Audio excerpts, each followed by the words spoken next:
Good morning, good afternoon, or good evening, depending on where you are in the world. And welcome to this learning experience brought to you by Mayhem. My name is Cody, and welcome back to Tech Strong Learning. Before we get things started, I do want to cover just a couple of housekeeping notes with everyone. First of all, we are recording today's session. So if you have to leave early, if you happen to miss any, if you'd like to watch again, if you'd like to share with your team, rest assured, you will be receiving the on-demand link shortly after we conclude this live session. If you have any general comments or thoughts, anything you'd like for us to see in the chat, feel free to let us know over there in that chat tab. That's going to be found on the right side of your screen. If you have any specific questions, we do want you to send those over to the Q&A tab, which is just to the right side of that chat feature. We only have about 35 minutes for our presentation today, so any questions that we do not have time to address on air today, we'll be making sure that Robert gets after the fact and he'll be able to respond via email post-webinar. So with that in mind, I'll also remind everyone that before we close things out, we are giving away two $25 Amazon gift cards. So be sure to stick around to see if you're one of our lucky winners. So our discussion today is the IoT attack surface you don't yet realize. And I'm joined today by Robert Vamosi, security evangelist at Mayhem. So Robert, thank you so much for joining us. I'm going to invite you to turn your camera on and join us on screen. Thanks once again. Thank you for joining us today.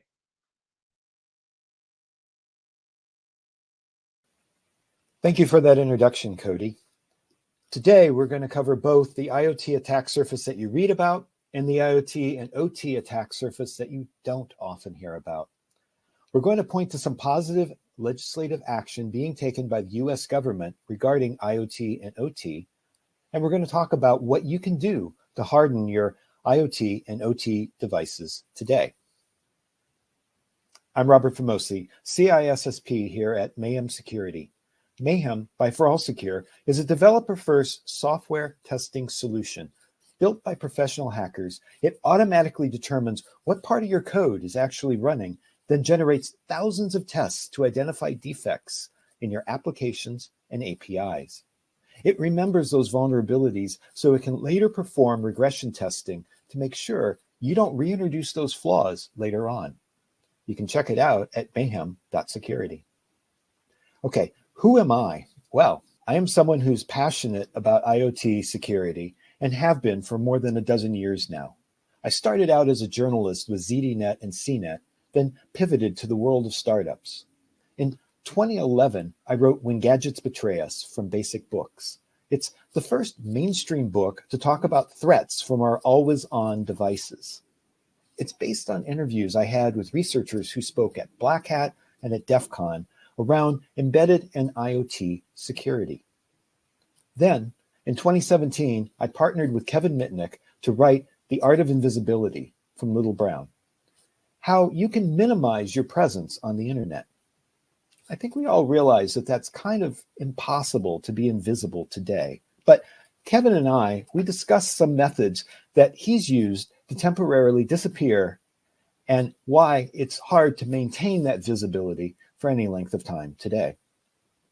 I'm also the host of two popular podcasts, The Hacker Mind, which seeks to dispel the perception that hackers are bad by highlighting professional hackers working today, and Error Code, which focuses on IoT and OT security. Both are commercial free and produced every 2 weeks. They're available for subscription on Spotify or wherever you get your podcasts. The IoT Attacks Surface. I'm going to include attacks that are known, such as MARAI botnet, attacks on medical and automotive industries, and then start to extend those attacks to areas that maybe haven't been talked about as much, such as operational technology or OT. If you ask anybody in the IoT space to name an IoT-based attack, chances are they'll name MARAI. This is a very interesting piece of malware in that it actually started as a gamer's revenge tool. In other words, It was used to knock a rival offline during gameplay. Well, at some point, someone realized it could be morphed to take advantage of the limited compute space on surveillance cameras. Now, at the time, in 2016, a botnet that was composed of compromised IoT devices, well, that was kind of theoretical, even farcical. After all, these devices, such as surveillance cameras, they have very few resources, barely enough to even get them onto the internet. So what harm could these devices cause, even if you did put them together into a botnet? Well, on October 26, 2016, we found out. MARAI took down a major internet provider, Dyn, an ISP which serviced much of the East Coast of the United States. In addition to crippling the internet for home users, MARAI also took down local services for such companies as Netflix, Twitter, and others during the height of the attack was mitigated hours later. And what's interesting is MARAI continues today to resurface from time to time, although with a much more limited impact.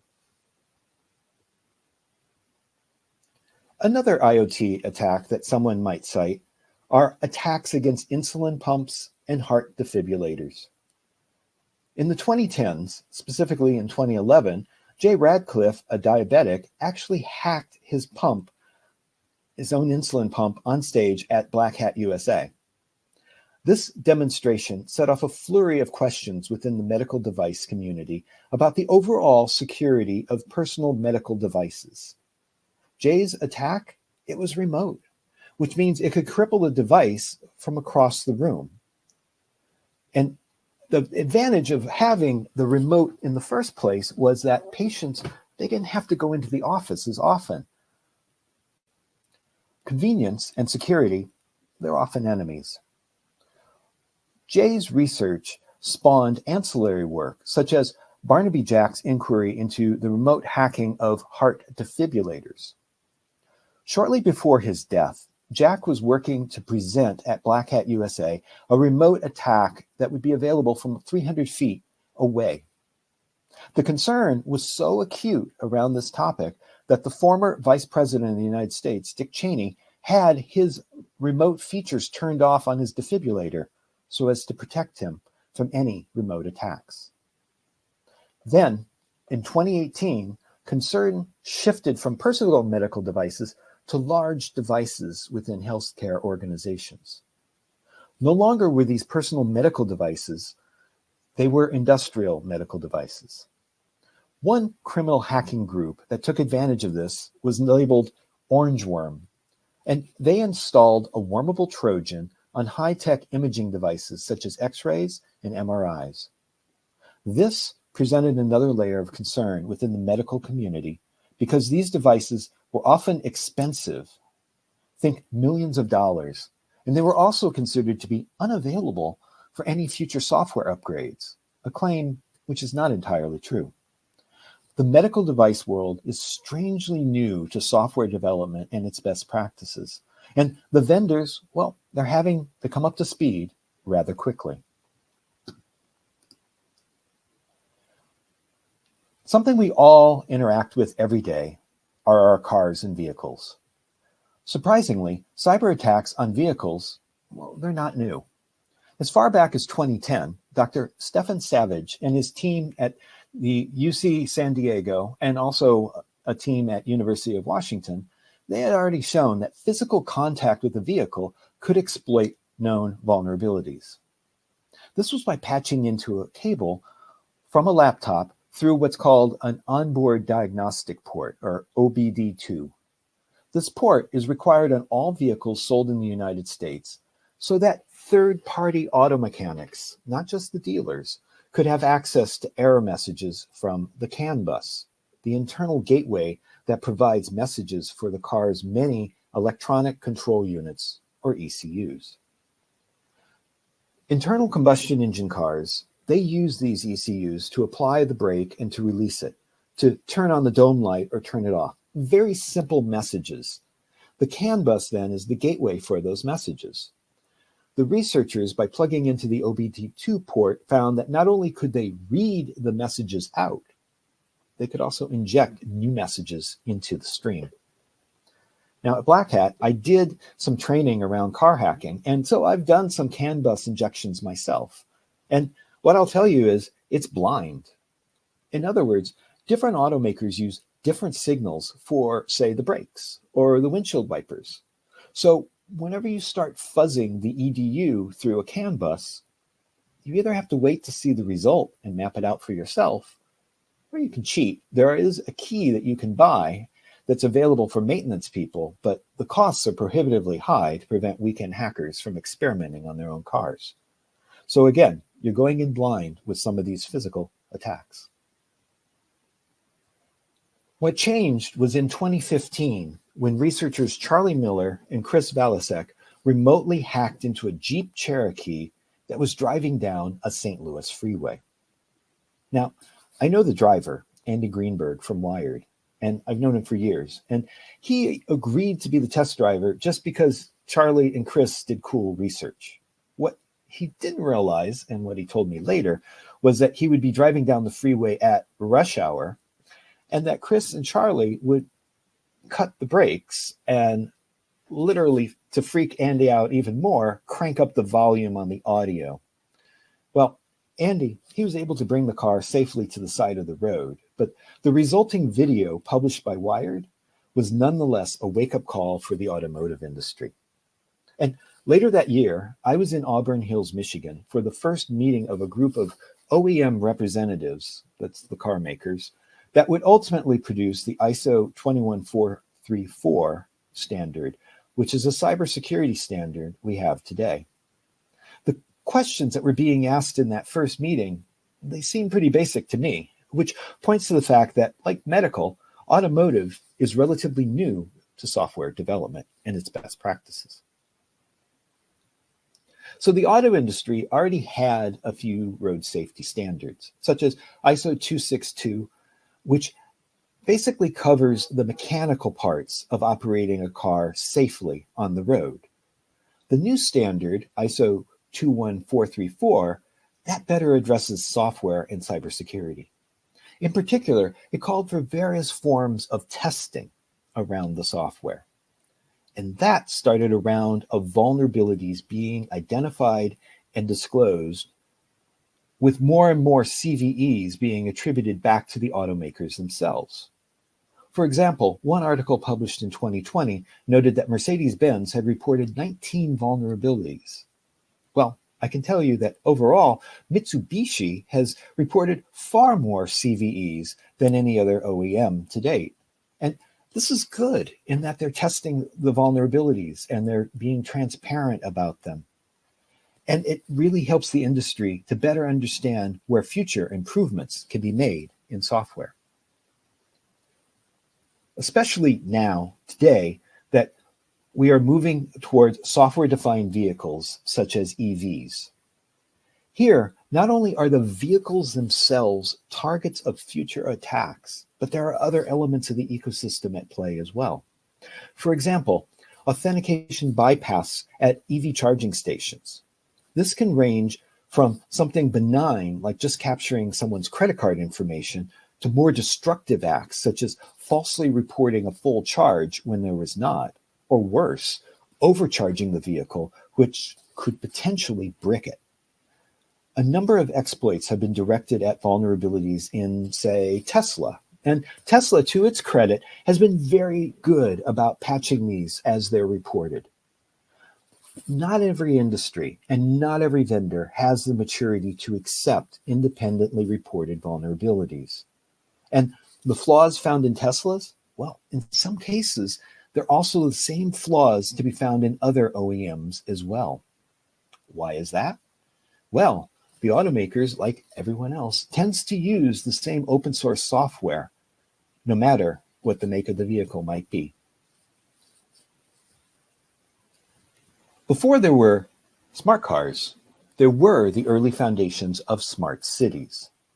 This included centrally controlled traffic signals. The idea was that a central location could control the timing of red lights so as to make traffic more efficient overall. Well, that works on most days. But in 2006, a labor dispute in Los Angeles caused two city workers to realize that they could paralyze traffic in LA by targeting just a few key intersections. They did not turn off the traffic lights. Rather, they held them for uncomfortably long periods of time. And this snarled traffic, not only on the first day, but the next day and the next. Ultimately, traffic was congested for about 4 days in the LA region before it all snapped back to normal. The two men? They were arrested for their actions, of course. Given that the centralized system like traffic lights can be taken over, what about power grids? You see this in the movies a lot, where a villain sends a major city into darkness unless his ransom is met. The reality is, well, it's not that likely, at least in the United States. We have seen some successful attacks by Russia on the Ukraine power grid in 2016, but Ukraine has matured greatly since and is now able to repel those attacks today.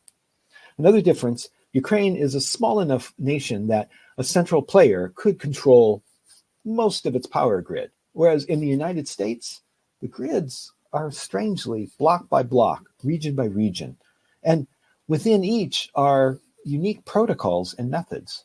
So if someone were to take down, say, the Eastern Seaboard, as it happened in the 1990s, they would need a lot of specific information about each grid and that they wanted to target. In other words, today, there are a lot more layers in place and a lot more protection built in. So it's kind of unlikely that we're going to see a major blackout like we see in the movies. In ICS, there's something called the Purdue Model. This is from the university of the same name. It provides defense in depth by segmenting layers of access within very specific controls by saying what's in each layer. The parts that might be connected to the broader internet, well, they're on levels 4 and 5. Then there's this demilitarized zone or air-gapped region before we get to the industrial security zones. And then levels 0 through 2, they have the specifics. So if someone tried to break in over the internet using remote access, they might get to the enterprise network and maybe the email or business logic. But in terms of getting to the physical devices, the OT, that's kind of doubtful. One reason it's doubtful is that the devices themselves, well, they don't speak Linux or Mac or Windows. They're programmable logic controllers or PLCs. And so not only would it take a lot of pivoting, but it would also take a lot of specific knowledge to turn on and off those valves in the way that would hold somebody hostage. Nevertheless, in the days before the 2021 Super Bowl in Tampa, Florida, an operator at the water treatment plant in Oldsmar reported a dangerous level of sodium hydroxide. This, the operator said, came from a remote attack on the system. Seeing it in real time, the operator said he was able to fix it. Given that the U.S. Secret Service elevates the Super Bowl to a high security status, the FBI and others conducted a thorough investigation. Was a remote actor capable of breaching the water treatment plant and jeopardizing the health of millions of residents nearby? The problem is the story didn't hold up well under investigation. For one thing, there's that pesky Purdue model, which segments out how to gain access to the physical controls. So if a remote hacker got in, they would infect the enterprise system, like I said, the email and so forth. But it's highly unlikely that they would go deeper than that and infect the human-machine interface, or the HMI, of the water treatment plant, where potentially they could alter the flow of sodium hydroxide. This is oddly similar to the Colonial Pipeline ransomware attack. The ransomware actually infected the business accounting software and not the actual gas pipeline. Nonetheless, Colonial didn't take any chances and shut down the pipeline which provided fuel to the East Coast of the United States. Here again, Purdue had layers of protection, and even at the base level, the pipeline, there were individual controls that would have prevented an overall disaster. Same with Oldsmar and the water treatment plant. Ultimately, the FBI concluded that the operator in Oldsmar was inside the facility and he had turned up the dial, not the remote attacker. So in terms of any OT attacks, we're kind of left with maybe one really big example to talk about. In 2010, one or more nations worked together to engineer an attack on Iran's nuclear centrifuges, and they succeeded in stopping the development of that country's nuclear power. What was needed was a few Windows 0 days to get into the laptops, that's that enterprise level, that would then be carried into the air-gapped area. And then the attackers needed to know exactly what system, in this case it was a Siemens System 7, that was running on the centrifuges, that's the PLC. It's a fascinating story, and my friend Kim Zetter, she has an excellent book, Countdown to Zero Day, which tells the story in full. So PLCs are common on industrial manufacturing floors. And not all manufacturing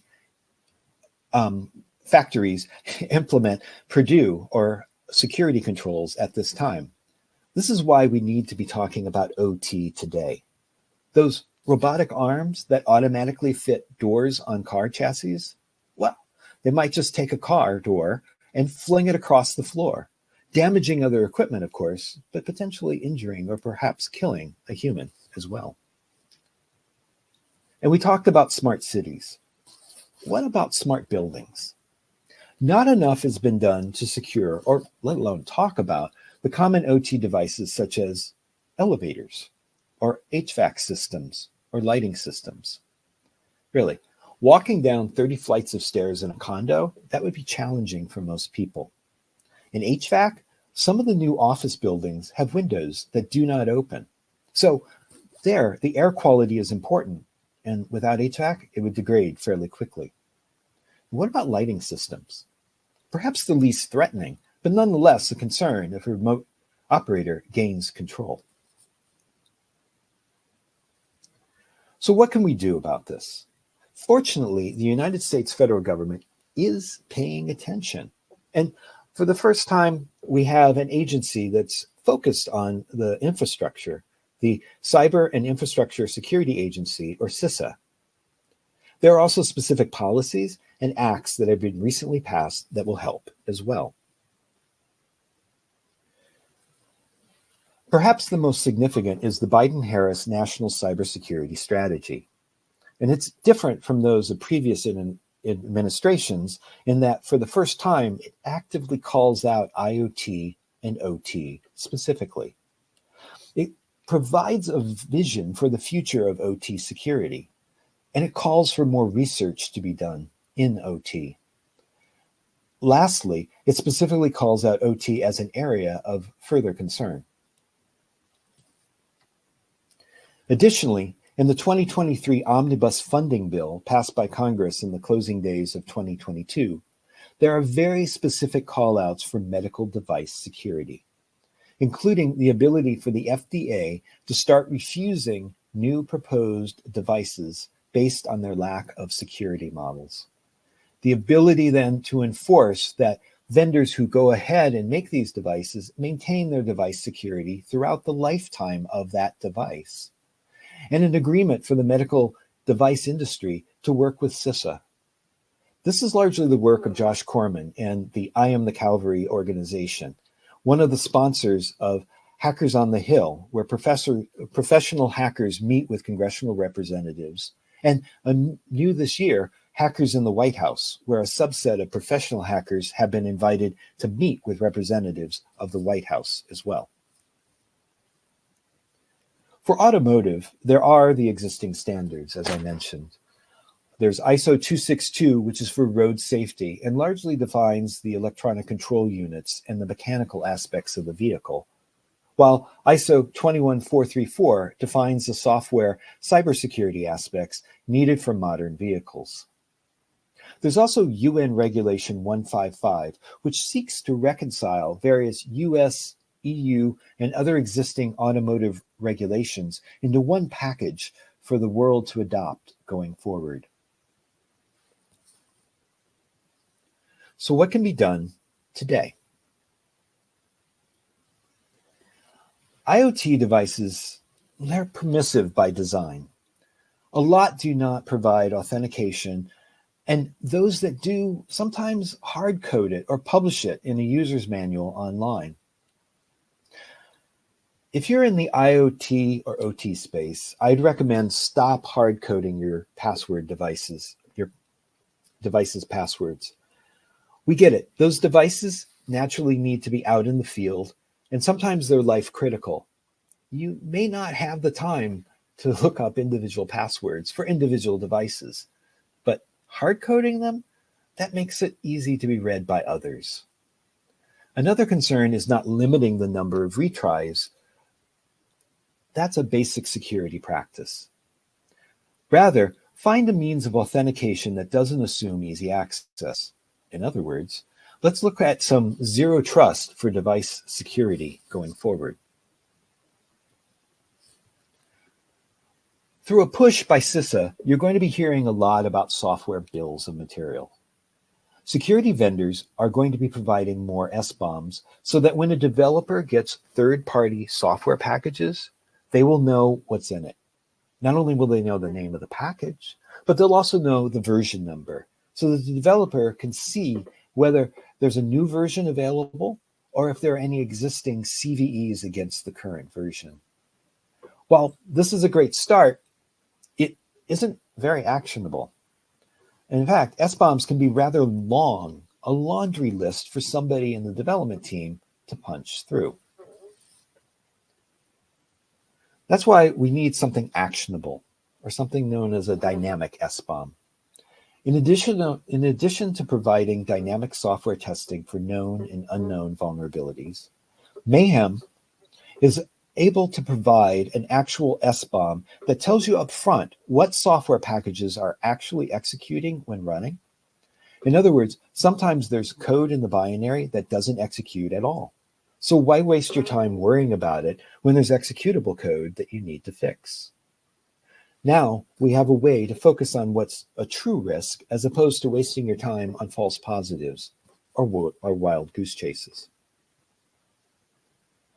Mayhem's unique approach to dynamic testing works by testing all the possible code paths up front, and then creates thousands of test cases to find if any will break and therefore expose a vulnerability that could later lead to an exploit. So all this software testing, well, it leads to software updates. Now, with IoT and OT, this is uncharted territory. And I'm not just saying whether we use a USB to perform the update or we do it over the air. We actually need to get some rigor and discipline. We need to have some sort of Patch Tuesday. And we do see some quarterly or biannual updates from various software vendors in our networking systems today, but there's nothing regular or predictable within IoT and OT. Maybe our auto dealers will apply patches to our vehicles, and maybe hospital administration will take care of the medical devices. But what about our smart TVs? Or going more industrial, what about those high-rise elevators or HVAC systems? This patching cycle, whatever it's going to be, it's going to have to be worked out pretty soon. And if there's one takeaway from all of this, it's that we need more software testing, of course, but also we need more discussion and firsthand knowledge of the actual threats to IoT and OT. Now, there are some industry groups that regularly inform their members, and there are also some social media platforms such as Mastodon, which has a very large concentration of InfoSec leaders. There's even some great books and podcasts that address this as well. So educating yourself, that's a great way to stay ahead of the problem. Okay, so I have a few minutes for some questions that I see from the audience. Hey, Robert, it looks like we've gotten a couple questions so far. So let's just take them from the top. Our first question reads, if IoT or OT is hardware based, how do you test IoT or OT today? Well, you don't have to wait and test the hardware firmware once the chip has been set. No, in fact, there's something called software in the loop, which allows you to push it left. For example, you can model out a chip and its functions in MATLAB, for example, and then export that C code for testing as software. Now, this doesn't eliminate the hardware testing later on, but it can at least make that testing less expensive and find those vulnerabilities earlier in your development process. So how do you prioritize different kinds of fixes? This is a great question. I talk to a lot of developers who are overwhelmed with the results from various software testing. And how do they determine which is more critical than, say, another? Well, with Mayhem, we not only validate the vulnerabilities that the product finds, we validate it several times and therefore have a reproducible stack trace that we make available. So if we find any CWEs or CVEs associated with it, you'll know. You'll see those results up top. They're prioritized and triaged first. These take the priority. All right, and Robert, it looks like the last question that we have today is, where in the SDLC does this happen? So it may sound cliche, but the earlier you can test, the better the outcome will be in terms of security and in terms of reliability and performance. Part of the software maturity is testing early, but also being able to fix something once it's been out into the world. I mentioned that some companies can't handle input from independent researchers. And this is bad because you can't control everything. And you want to be able to be receptive to anything that's found in the wild and hopefully have some sort of update policy. So not only are you doing it at the beginning of the SDLC, I would argue you're continuing it through the end of the SDLC. Then again, actual mileage may vary. Well, perfect. Robert, I know your time here is limited with us today, so I did just want to ask you to leave us with one final thought, or maybe what you feel the most important walk away note would be. What's top of your mind? Sure. So we enjoy the convenience of having a lot of technology at our fingertips. And I'm not a Luddite. I enjoy technology as well. It's just we need to be thinking about, is it secure? Is it going to leak my personal information in ways that I didn't intend? We enjoy the convenience of having these in our lives, but just remember that these devices, well, sometimes they can betray us, and you need to make your own risk assessments as to what you want or don't want to be committing information to.